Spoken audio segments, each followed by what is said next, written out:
Hello everybody, Neil here from the Four Corners, and welcome to the finale review on episodes 15 and 16 of Seabound.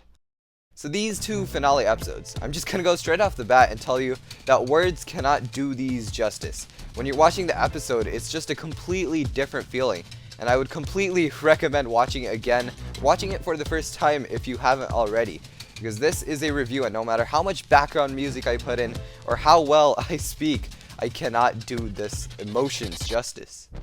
The story picks off where the last two left off. The ninja are still escaping from Wajira, since Wajira has completely taken over the city and it's all flooded. They've saved a lot of citizens and they soon retreat to the NGTV building while putting the bounty on autopilot so that Wajira doesn't follow him. Pretty smart plan. And then Jay, he takes in way too much water. We think he's gonna make it to the surface, but he doesn't. And it's just painful to watch. It feels so real. I've never felt that pained to watch Ninjago until now. You just feel Jay's pain of how he's not able to breathe. So Jay's just breathing. He's barely holding on to his life. And then finally, Nia asks Benthomar how they can save him. Nia can't really control the water inside Jay's lung, and this is when things start to get sad. Because Benthomar tells Nia how Nia did it. And Nia realizes this is the only way to save the city. You already start to feel that something bad is going to happen with the music. The music makes it super sad and Nia is walking away.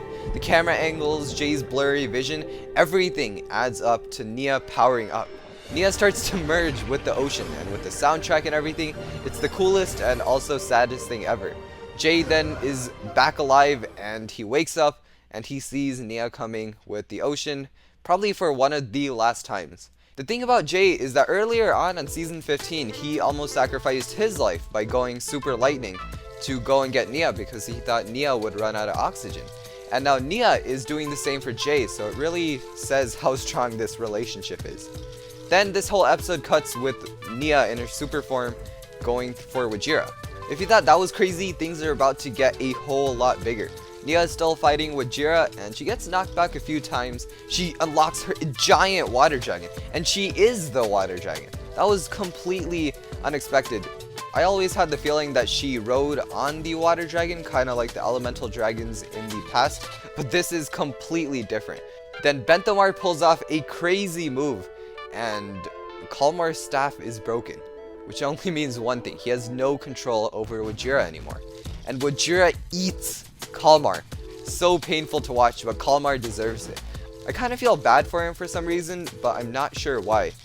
Then finally, Nia's water dragon comes back even more powerful, even more blue, and takes the ocean amulet out of Wajira. And this finally zaps Wajira into a painful death and vaporizes it. Absolutely no more Wajira. But just when we thought everything was going to be happy, just when we thought the party was about to start, it doesn't, because Nia is now part of the ocean, just like the story of Nia had said. So when she leaves, this is probably one of the saddest parts of the episode, because everybody's telling her we can figure it out, but Nia knows that she's part of the ocean and she can't really keep this form for much longer. She's not really Nia anymore, and Jay's kind of trying to stop her, and that's also very sad to see because Jay really doesn't want to let go.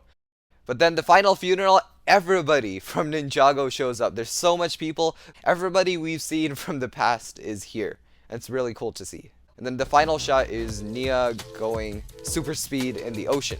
Oh, by the way, this is also Cole's last season with the older voice actor, Kirby Morrow. So that's also something that's even more sad. And as for cons, I think it's a disgrace to even mention that there is a con section in this video. So forgive me for that. Nia going away, sure, it was a bold decision, mainly because LEGO probably said Nia's not selling well, so might as well use her for some good story plots. But even if it was a business decision, the way they did it in the story, it doesn't really matter then, because that's how beautiful it was. So I'm gonna rate these like an 8 out of 4, because these are 2 times good as a normal perfect score episode. So I feel like even 8 out of 4 isn't good enough, but we're going to give it double of what the perfect score is. They're absolutely amazing. Thank you for watching the finale review on episodes 15 and 16. I want to thank everybody who's been making this series possible. This is the first season that I've reviewed every single episode of, and it's really not possible without you viewers supporting these episodes, because if nobody's watching them, then I won't really make these reviews. So I'm going to thank everybody who made this series possible. It's been an awesome experience, and I'm really thankful for that. Thank you for watching, and as usual, I'll see you in that sets video tomorrow. Bye-bye!